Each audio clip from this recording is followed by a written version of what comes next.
The depth of my struggles will determine the height of my success. YouTube show ain't easy. Please don't think it is. American Crime, Season 2, Episode 2. Let's run it.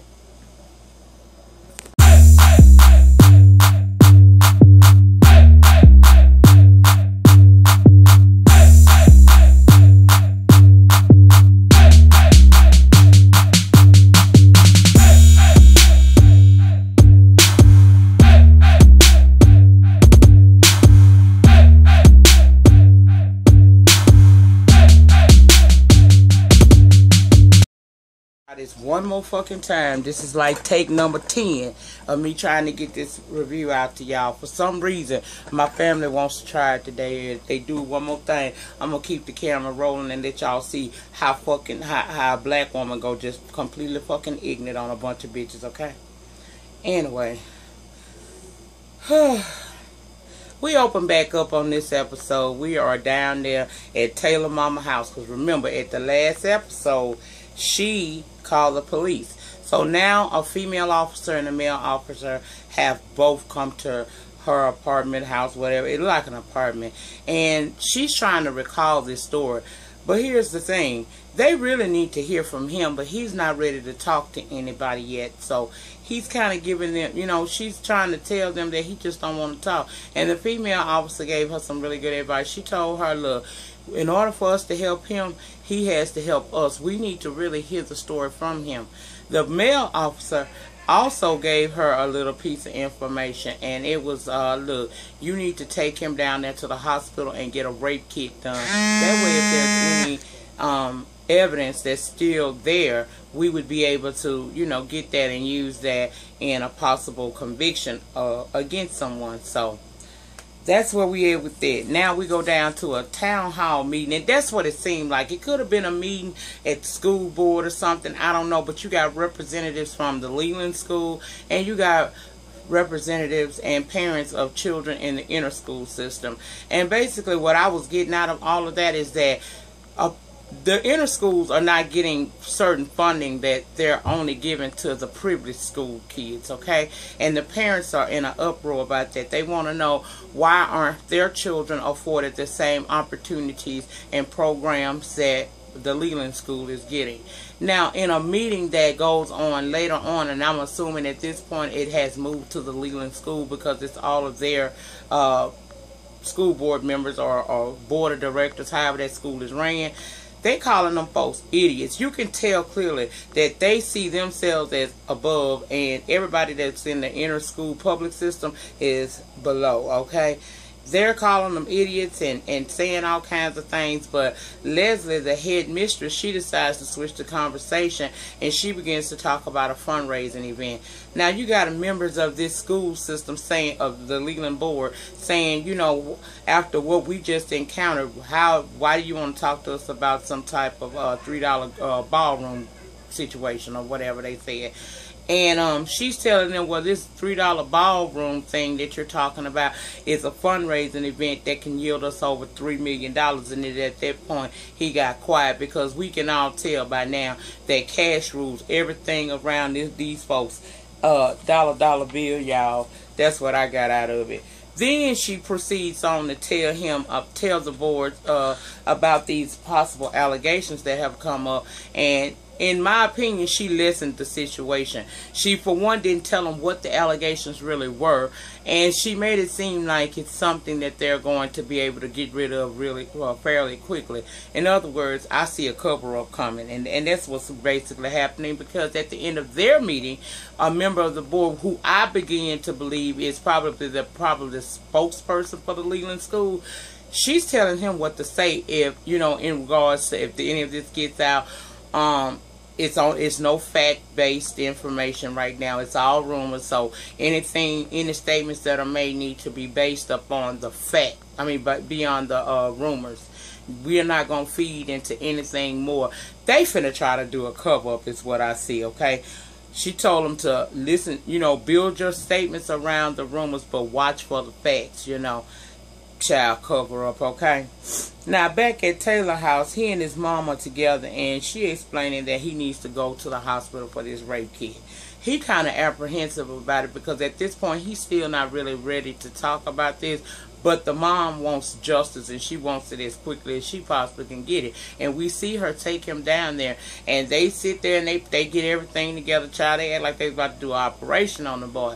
But he is speaking with one of the people, I guess that one of the doctors that's going to administer this rape kit, and they're explaining the procedure. They telling him everything that he needs to know, including, you know, everything that's going to happen to him, including the blood work, why it's being done, testing for possible diseases, and that they are going to collect DNA, and they're going to do a rectum examination on him to see if there's any tears or anything that they can use in his case, okay?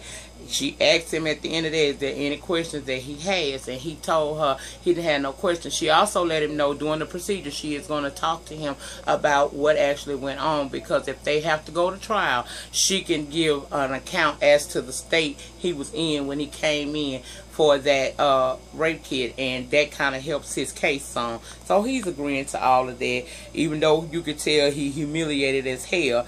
He alright. And to me, this was a powerful statement, and I'm going to tell you why. Because this gave us a little bit, for those of us who probably never suffered rape, or if we suffered, we did suffer rape, we suffered in silence, we never spoke up. This is what's part of the procedure that women and men who actually get raped have to go through when they actually decide to speak out on it. You know, especially if they do it within a certain amount of time. That's why this was powerful to me. I felt like it gave us an insight to what goes on with women and men who are raped and have to go through the process because they actually have spoken out. So I was here for this 100%. I was here for it. That was good to me. Okay, now, after the procedure done, the mother is asked to come into the office, and in the office the doctor's telling her to follow up with HIV testing, which is something she hadn't even started to think about. I can imagine when you are hearing that your child is raped, the last thing that you want to think about is the first thing that you would think about would be the HIV testing that needs to go on. And with HIV testing, I'm sure, you know, you have to do that multiple times to make sure that you're in the clear. Well, the doctor's telling her she needs to do that. And then she told her to take the clothes that he wore the night of the assault and bring them to the detective that's assigned to the case. And she's like, I already washed them, which wasn't a good thing, but still, it could be still something there that could possibly be there. So the doctor tell her still take it down there to the detective, and she won't know why she can't take it to the doctor. But the doctor telling her this is just, it's several people in a rape case you would have to deal with. I'm just one part of the puzzle. You are actually, your case is actually going to be assigned to a detective. The people that took your report are only on call. I think he said they were on call, you know, or something like that, or call officers or something, where they just get the initial report, then it moves on. If it's actually a case, it moves on to a detective. So she would need to speak with the detective in the case, and also relinquish the clothes to that said detective. Okay, so she got to do that. Next, we see Terry, Regina King. I told you, as I learned, I'm going to have it. And she being cut off in her car. She driving along, and this car clearly comes across and cut her off. The person gets out the car, a white male, and he there beating on the woman car, calling her bitch, talking about you can't see, did you try to get me, did you try to hit me or cause me to hit you or whatever. And she never responded to his ass. One time she put that old phone up to his face and got a clear shot of what was going on and them license plates on his car. Baby went right to her office and made a call to somebody she know named Ken in the police department. Told him about what was going on, and said that she had a screenshot of the person's license plate. Could they handle that? He told her send the information and it'll be taken care of. So we not know. Terry and them is the privileged black folks in the neighborhood in this episode, okay? In this series right here. They got coin. I don't know if she come from coin or she made her coin, but apparently she come from coin, because one call was all it took to get some justice for her in that moment, okay? I'm like, boom. Privilege of the token niggas, I'm telling you. Now, next, this was a weird scene because I don't know what happened. Y'all get me together down in them comments. We see Coach Dan, I do believe that was him, meeting up with a woman and 2 teenage boys. Now, he go to get a woman a check. You can tell it's a check. She didn't want to accept it, but he insisted that she do. She took it, gave him a smile, and walked away, and the 2 boys got in the car with him. Was that Coach Dan, y'all? Who was that? Can y'all get down in them comment sections and help me understand what it was that I saw? Because I didn't get that. I don't know. It looked like Coach Dan. I don't know who that was. But anyway, child, next we see Eric with his dad, Kurt. And I'm assuming that's the other brother, okay? And they playing ball and talking. And he telling him that he needs to start carrying himself like an average 17-year-old. You running around here smelling and stuff. You need to try to get you get you some deodorant, some body wash, and things like that. And they just, just talking, banter between father and son, playing ball and stuff. Why that boy all of a sudden got mad and said, oh, so you want me to smell like a bitch? He got issues with himself. Even before I get on in the review and tell y'all what I seen, he got issues with himself. And at that moment, I knew that's a closet queen. That's what he is. He like boy pussy and he got a problem with admitting it. That's his problem. But we'll talk about it as we keep it moving. But child, the dad, instead of him, see, let me tell you something. When he said that, I don't want to be smelling like no bitch, I'm going to tell you something, baby. Ain't no damn way that my kids could have ever said that and kept their grill intact. It ain't no way. That's what I say about this young generation. And when I watch shows like this where the younger generation act out, it makes me even more certain that all these kids born after the late 80s, the early 90s got entitlement issues, think the world's supposed to do something for them, and they think they can talk crazy. Because I'm telling you, back in my day, I'd have needed some salve if I got to saying that shit to my mama. I would have needed some salve, because you don't go to, you ain't going to the emergency room over some shit that you did because you got an overzealous mouth, baby. No. We would have had, my mama would have stitched me up real good if she had used some needle and thread. Bitch, you ain't going to no hospital, but I'm going to fuck you up so you know who to play with. This boy ain't got no respect. His dad talking about just calm down. You know what I'm saying? But my thing was, why he so damn disrespectful? That's why he going through what he going through, little bastard. He pissed me off. I don't like that boy. Now, back at the school, Coach Dan goes to see Leslie. Because the scene before that, he was sitting in his garage making this ship in a bottle. Real cute little decoration thing, It wasn't nothing to it, so we ain't going to talk about it. The purpose of that scene was to introduce this scene. Where he actually brings the finished product to her and offers it to her as a gift for saying such kind things for him at his awards banquet last week, okay? Where they exchange a couple of pleasantries, and then she explained to him that, look, I'm going to need you to do something with one of the boys on the team. I'm going to need you to discipline one of your guys. Well, Coach Dan still don't feel like none of his boys could have possibly done anything wrong. And he's basically saying that they ain't do nothing. Why should they be punished, And she's telling him finally it's been some real serious allegations of rape brought against this team. And something needs to happen so it can look right on paper, because we don't know right now. It's still in the talking stages, but we don't know how big this could get, and we need to have something on file saying that we here at the Leland School did try to address the issue and go through the proper protocols to get it resolved, okay? What she doing is covering her fucking tracks, because she's sitting up there telling him to just choose a member. She was like, well, it was the captain's ball. It was the captain's party, right? So he said, so you want me to go after Kevin? Because obviously Kevin is the captain of the basketball team. But this is where I knew Regina King them came from corn, baby, because she said, no, we don't want to get mixed up with the LaCroix family. So who's the co-captain? Eric Tanner. Suspend him a game. Coach Dan don't want to do that shit. Coach Dan don't want to do that shit out because he feel like those are just absurd allegations being made by a woman who obviously can't accept the fact that her son went out and got drunk. Because, see, he's still thinking it's just an issue of being, you know, teenagers drinking. Now, baby, this done went to a whole nother level. But he reluctantly agrees to go ahead on and do it. He really ain't got no fucking choice. And she told him, look, when you write it up, let me see it so I can make sure everything is, you know, proper.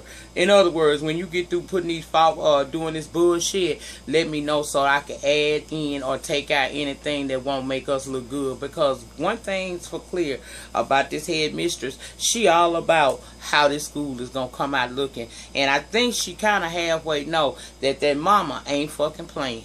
But see, she don't know mama gonna go to the extreme that she gonna go, because she thinking the woman come from meager beginnings, and so we got more money and power on our side, and in the book of her mind, money and power trumps poor people, and no money to get lawyers and all of that stuff. She thinking it ain't never gonna go to that level, but whatever level it do go to, we are connected and got enough power to overpower what she's saying and to make her look bad, and we not, you know, have any problems. That's her thing.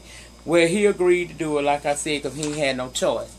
Dan calls Eric in and he tells him that he being suspended the game, and he's saying why Kevin not being disciplined as well. He's the captain of it. Well, then Dan got to give him one of them what I call corporate fucking excuses. We're looking at each person individually. Eric can't do nothing about it, so he storms out mad, and we later see him and Kevin together talking, whispering, talking about Eric is saying that little bitch talking. Kevin said he's not even in school, so what make you think he's talking? He said he don't got to be in school to talk. And it's at that moment we know Kevin and Eric both know what happened at that party, okay? We know that it's some kind of cover-up that they all the basketball team members are doing for Kevin, because clearly Kevin is the culprit in this here, okay? And later on, even further convince me Kevin raped this boy. But we gonna play it like we don't know, okay? We're gonna play it like we don't know. He basically telling Eric to take the L. It's more about the team, and that once it's over, no one will talk about it afterwards. And then he told him he got his back. Oh boy, like, how you got my damn back? I'm the one getting in trouble. He told him chill out and don't bitch about it so much. Just go on and take the L. And he walk off and leave his ass sitting there. And Eric is sitting there seething, because he, in the book of his mind, don't know why all this coming down on him. Child, that boy's full of it. Now, let's go over to the school that Eva go to, the inner school. And it seems like we got some race issues going on here. It looks like it's the black against the browns, okay? Because she talking to this black guy, and the brown boy get mad and walks up and tell him to go and try to talk to his own kind. They was about to square up out there until the principal of the school showed up and told them they need to be getting to class, and told Eva it's not safe to be walking these halls and when class is in. And I'm saying to myself, child, y'all living in that rough a neighborhood that the child can't even be late to a class. She don't need to be out with, you know, doing school class hours in the hallway by herself. But apparently that is so, and we'll see that, you know, later on, because they having some kind of meeting. Now again, I don't know what these meetings are, where they are. Is this school board, or well, in this instance I know it's got to be members of the school, because there are no parents there. But you got one little Spanish mamacita saying, look, we have funding for children to be able to eat when they first get here in school. We don't know what kind of situations they coming from, so we want to try to get them a healthy meal. And some people don't make it here before a certain time limit cuts off, and they can't afford to have no fucking food prepared for them, and they got to pay for it. This free lunch program needs to be taken care of, and it needs to be available for these kids, even for those who may arrive at school late. The principal is saying that he don't want to really get into it. He don't want to be involved in this, but it's an issue. She's claiming it's a civil issue, and that she's also upset that certain programs and funding is not available for the black and brown school opposed to the rich school. Child, it's a terrible thing. But we see that it look like it's maybe the president of the school board. She's telling the principal, look, I need you to roll with me on this here. We're going to try to get funding for this school. We're going to try to get things together so we can improve race relations within our school. He feel like his school fine. He don't see the problem, even though he just broke up a damn near fight between the black and brown, when obviously it's a problem there, okay? She asking him, just stand with me. Now, y'all get me together down in them comments if that ain't what that was about. But that's what I took from that, child. Anyway, next we see Kevin. He come home, and Terry's sitting there saying, is this something you want to talk to me about? Well, he puts his foot around a minute, but she sits him down and asks him, is it something that you want to tell me about? And she provided him with a receipt. That receipt was for a $900 bracelet that he bought Val. She ain't healing for that. She said, old girl probably ain't never had a $900 bracelet. And she told him, look, are you sexing this girl? Of course, we never quite got the answer to that. But this is where she stands with that. She said a lot of girls will come for you because you come for money. They going to want to try to be your girlfriend. They're going to be trying to be your baby mama because they on the come up. I don't know that Val is deserving of this damn bracelet. So what I'm going to need you to do is take your ass back over there and get the bracelet. He going to try to argue with it and say, well, it was a gift, Mom. She said, and what that mean to me? She said, look, let me tell you something. She is not going to walk around with no $900 bracelet on her arm, and that's probably the most expensive thing she owns. So you can either get that bracelet back today, or I'm going to go over there with the police and get it back, because in the book of my mind, I didn't buy it for her, so she stole it. So he got to go over there and get that damn bracelet. And baby, the next scene flips to him over there at that house telling that girl he got to get that bracelet back. Her whole demeanor wasn't right. Baby, she went in that room and got that bracelet, throwed it to him, and went to try to walk off. He was trying to grab her to try to talk to her. She ain't trying to hear that shit. She walked off from his ass. I don't want to talk to you, motherfucker, because she feel like he shouldn't have to come and take the bracelet back from her, right? So the next scene is we see old Leslie meeting up with this potential investor, and she running into this man. Basically, she want $1 million from this man for this new new building they building on to this school. And to him, first of all, he ain't got no kids. Then two, he said he went to the public school system and he turned out just fine. He's the son of a politician, but he has a lot of money. He ain't really here for this shit. And what she pitching to him, he don't seem to be buying it. But he told her, I'm going to go ahead on and look over this stuff you done gave me, and you can put me down to come to that gala ball that you got, but I'll get back to you on this here. Because $1 million to him ain't, he don't need to be giving them no $1 million just to put his name on no building. But we're going to see as the season go on if he fall for the okie doke and get her that meal. But I don't think so. And she didn't like how he was talking to her neither. Because later on at home with her husband, she's saying he was speaking to me like an 8-year-old. And the only reason why he went to the public school because his dad was running for office at that time. So that was a good look for them. But she didn't like what he was doing. And the husband is like, look, if it's all of that, why don't you just resign? And she like, oh, just quit my job just like that. And she tell him that what she do is important to her, and she don't want to quit what she doing right now. And I could tell in that moment, child, that I think that they got issues in their marriage because of that. I think being the headmistress of this school, trying to raise all this money, deal with the school and all that all the time, takes a lot of time away from them as a married couple. But he tell her he gonna stick around for the long haul. But I can tell that we gonna revisit that storyline again, okay? So next we got Becca and Dan. They in a store trying to find a birthday gift for the mom. And like he had promised this old lady the week before, he gonna go and try to have this conversation explaining to this little girl how boys see them and what boys will do just to get next to them and get in their pocket, and how to be careful because one mistake can cost you a lifetime of shame, okay? But you can't tell this little girl nothing because she watched porn and she got friends that know that she has got the map cornered on how to grow up in this world. Now, we done growed up as parents. We know what you're going through because we've been there. But here you are, just not entering your teens and going through shit, and we can't tell you nothing because you already know what we know for real.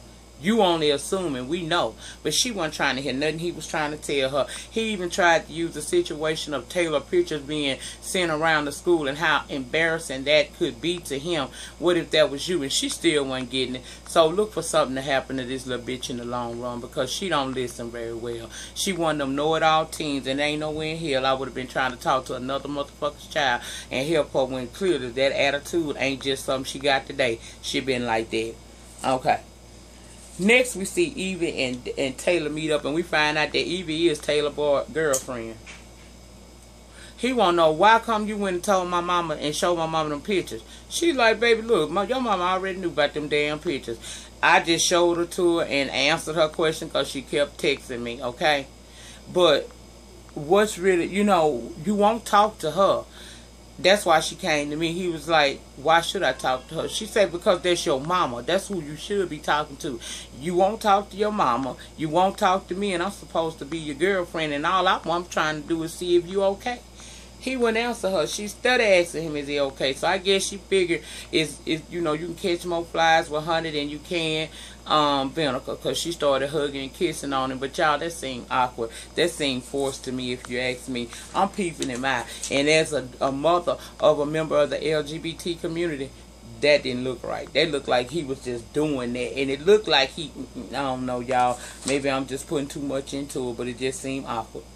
Next, we see mom talking to who I think is a shrink. And see, that's when another revelation came up on me doing this show. Because something went on in this family before this rape situation. Something done happened in this family that they both seeing shrinks. Because in this session with the shrink, she's talking about how people are trying to switch it around to make Taylor seem like he at fault. And she feel like, even the police are doing it because Taylor told her late. Then she waited until she got pissed off with the people at the schoolhouse to call the police, and she did wash the clothes and all of that, and she wondering if she should continue on trying to do this because Taylor ain't getting no better. Taylor is getting more and more withdrawn and not wanting to communicate with her. And the shrink is asking her, you have to do what's best for him, okay?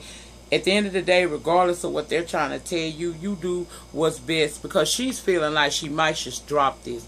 But that shrink told her, you do what's best, you do what has the most positive effect on your son. And then he started asking her how she was doing. Do she feel anxious? Do she feel overwhelmed? And she goes on to tell him that she fine, at least okay. Okay, so that's how I know something in the buttermilk right here ain't quite clean. These people had issues within this family unit before. I don't know if something happened with the mom. I don't know if he's had some prior history of being molested or something, but something is going on, and I hope that, I can't wait for them to bust that wide open on us so we'll know. Now, next we see Eric, and he meeting up with some dude in a Mustang, baby. It's a nice Mustang. As y'all know, I'm a Mustang driver. Well, my son wrecked my car last week. I love Mustangs, but old boy comes showing up with this Mustang, baby, and Eric wants to take it on a test run, and he do that, and this is when I realized that he was indeed one of the children, because they pull over and old boy started kissing him rough, and he ain't like that. He was like, I don't like it rough. Old boy said, well, how you like it? He said, I just want a kiss. So old boy obliges. So now we know he one of the children. We suspecting Taylor might be one of the damn children. We know Eric and Kevin know that what went on at that party. And we could pretty much figure out that Kevin is covering up for Eric, because Eric done fucked this boy at that party, slipped him a Mickey.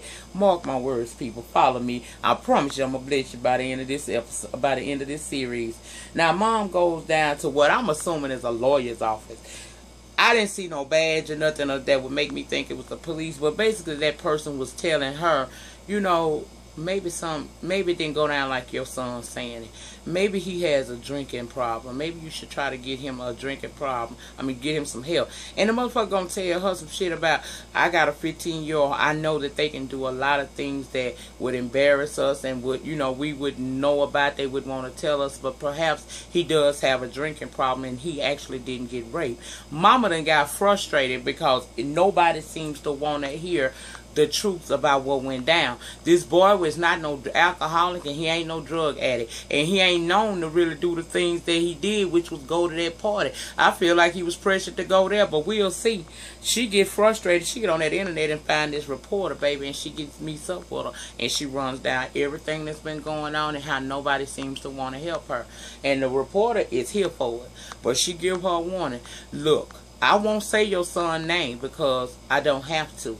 But when this story breaks, understand that you probably will. It's not gonna take long for people to connect the dots. So are you ready for this to go public? And mama say yes. she read it. And I was like, yes, this bitch is finally standing up for her son the way I want to. I didn't want to cuss mama out not one time this episode, so I know we on the track to goodness. But I ain't gonna hold y'all much longer, child. That's all I had for this episode. I'll be back with episode 3 as soon as I can get it uploaded. In the meantime, in between time, please like, comment, subscribe. I'll see you guys back for episode 3 and the Real Housewives of Atlanta.